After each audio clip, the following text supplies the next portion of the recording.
Meus queridos, na próxima semana, vamos voltar para o Brasil, porque nós não estamos... Semana que vem... Nós não estamos bem ainda para viajar. Nós não estamos viajando. O dólar caiu, mas ainda não está fácil para a maioria da população. Sim. Então vamos voltar para o Brasil, vamos para Brasília, porque na próxima semana o ministro Alexandre de Moraes, relator dos processos envolvidos nos atos de vandalismo do 8 de janeiro, dará início às audiências no Supremo Tribunal Federal. Serão ouvidas testemunhas de acusação como policiais que atuaram para conter a depredação nas dependências do Supremo, Congresso e Palácio do Planalto.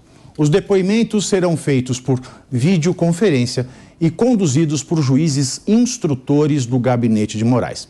Desde o início das investigações, o Supremo Tribunal Federal abriu ações penais contra 1.245 acusados. No total, foram apresentadas 1.390 denúncias pela Procuradoria-Geral da República. O que você espera desses andamentos processuais, Felipe?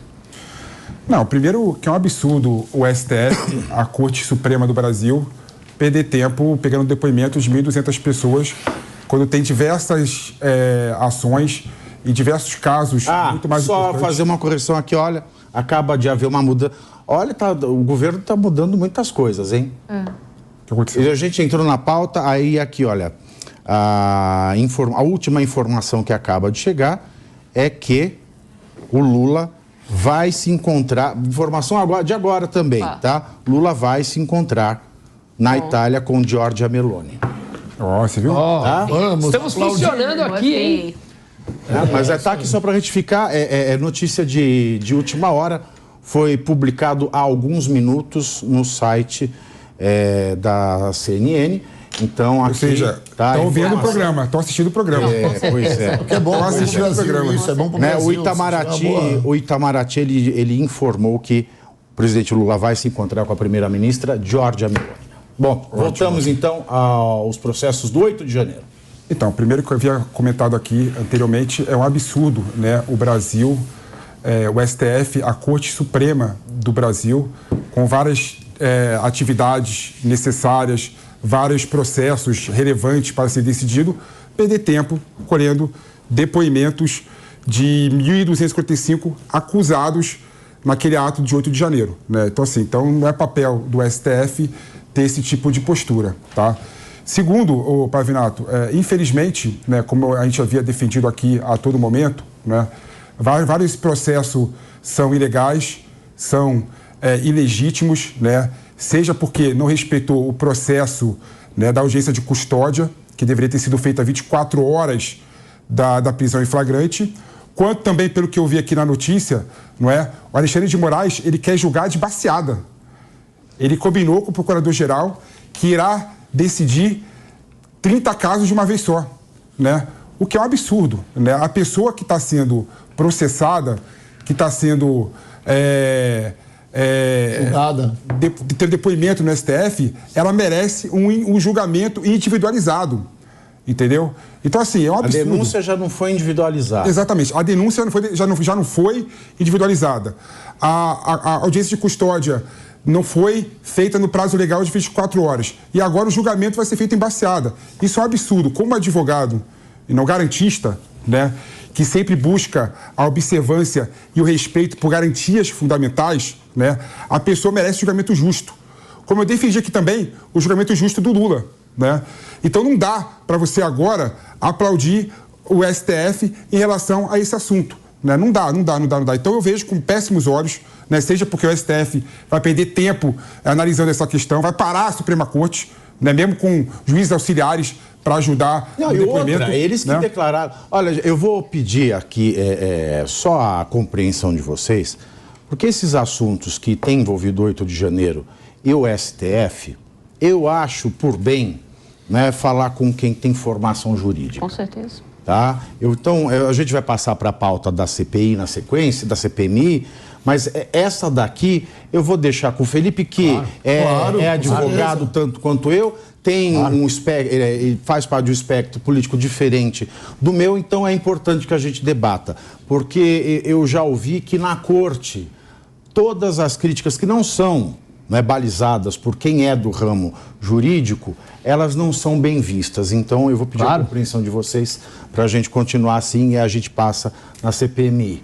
Mas, de fato, é isso. Como é que a gente pode sustentar que a democracia venceu vendo isso? Não dá para sustentar.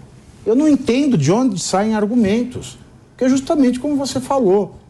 Eu teria a mesma posição se fossem sem terras presos em Brasília anos atrás, que depredaram da mesma maneira instalações públicas, que tivessem nessa situação. Eu os defenderia a terem um julgamento individualizado. Agora, isso aí, tomara que não aconteça. Né? Existe na Constituição um julgamento coletivo ou não? Oi? Existe na Constituição a ideia penal? De julgamento coletivo? De jeito nenhum, de jeito nenhum. De jeito nenhum, tem que ser individualizado. E aí eu lhe pergunto, até porque o próprio STF avocou para si essa competência. Nesses 1.245, não tem ninguém com foro de prerrogativa de função para estar sendo julgado pelo STF. Então já tem um problema aí. Como é que a gente vai passar por cima disso? Não, sim, Pavinato. Eu até defendi no começo, você lembra muito bem. Lembro, claro. Que a Suprema Corte, existe um princípio geral de direito que diz que a Suprema Corte tem que ter instrumentos para defender a si mesmo, né? E como parte da invasão ocorreu no STF, não é? Eu defendia que o STF poderia avocar a competência e processar aquelas pessoas que ali estavam, né? Invadindo, né? Mas, de forma pragmática, né? O STF não tem estrutura institucional, não tem condição de fazer o julgamento de 1.300 pessoas. Aí qual é a solução para isso? A solução para isso seria o quê? Julgar por baseada. Ou seja, arbitrariedade, ilegalidade, né? Eu fico imaginando os advogados tendo que defender o seu cliente, e aí eu, como advogado, eu sempre vou ficar do lado da defesa, né? O advogado tem que defender o seu cliente tendo a denúncia realizada de forma generalizada, ou seja, não é possível você defender alguém que tem uma denúncia de forma geral, invadiu o STF, qual que é o crime? Especifica o crime ali da invasão, né? É difícil, e além disso vai ter o julgamento de forma coletiva, né? De 30 pessoas por 30 pessoas. E por que ele fez isso? Porque não tem estrutura processual para poder colher depoimentos de 1.300 pessoas. E sabe o que é mais triste? É que nesse momento está subindo para o STF um advogado que se notabilizou justamente em razão da negativa do exercício da ampla defesa. Está subindo para o STF um advogado que se notabilizou por ter trazido a discussão do lawfare no Brasil. Isso. E ao mesmo tempo em que o STF está recebendo bem esse advogado que se notabilizou por isso, o STF está pegando 1.245 casos e condenando esses advogados, defensores públicos ou advogados particulares a passarem por aquilo que o novo ministro passou? Sim. E concordo contigo, Pavinato. E mais do que isso, é um absurdo você ver todos os advogados que antes se colocavam contrário à Lava Jato ficarem calados nesse momento, né? Cadê a Prerro, por exemplo? A Prerro, por exemplo, tinha que ser a primeiro ente... Prerro é prerrogativas, né? Prerrogativas. A gente não tem intimidade com a prerrogativas. Não, mas o nome do grupo é Prerro, né? Prerro mesmo, né? O nome do grupo... Parece bloco de carnaval, né? O grupo Prerro surgiu como um contraponto à Lava Jato. Né? Um grupo de advogados se formaram, se juntaram, criaram a Prerro e se colocaram contra os excessos que houveram da Lava Jato, né? E nesse momento que a gente está vivendo aqui, que é claro a arbitrariedade, a ilegalidade, está todo mundo calado.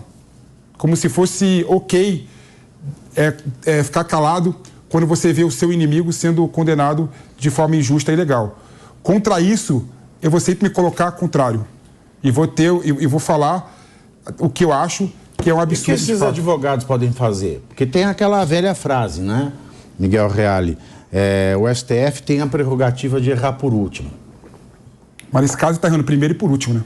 E aí, o que dá para fazer esses advogados, essas pessoas? Vai procurar quem? O Papa? O Papa parece que está compromissado com quem quer condená-los.